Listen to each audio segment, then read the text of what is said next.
সাহিত্য সম্রাট বঙ্কিমচন্দ্র চট্টোপাধ্যায় 1838 সালের 26শে জুন, মতান্তরে 27শে জুন উত্তর চব্বিশ পরগনা জেলার নৈহাটির কাঁঠালপাড়ায় এক গোঁড়া ব্রাহ্মণ পরিবারে জন্মগ্রহণ করেন। তার পিতা ছিলেন যাদবচন্দ্র চট্টোপাধ্যায়, মাতা ছিলেন দুর্গা দেবী চট্টোপাধ্যায়।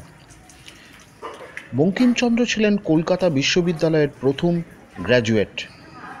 তিনি যশোর জেলার ডেপুটি ম্যাজিস্ট্রেট ছিলেন এবং তিনি বহু সরকারি পদ অলঙ্কৃত করেছিলেন তার জীবদ্দশায়।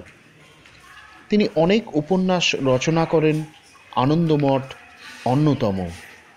তিনি বন্দে মাতরম গানটির রচয়িতা, যে মন্ত্র একসময় স্বাধীনতা সংগ্রামীদের মুখে মুখে ফিরত।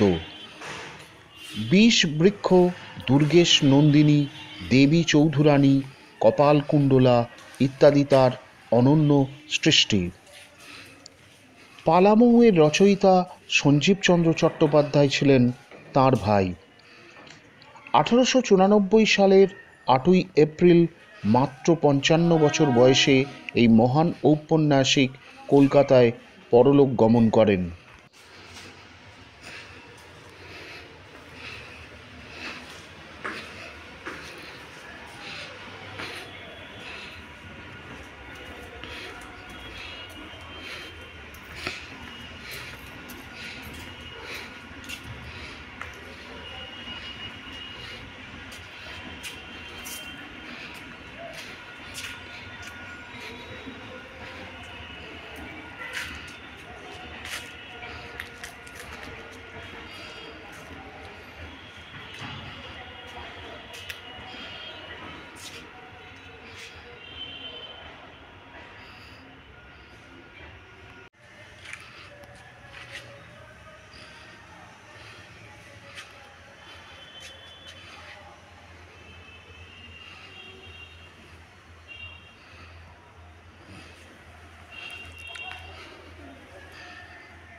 এই ঘরে বসিয়া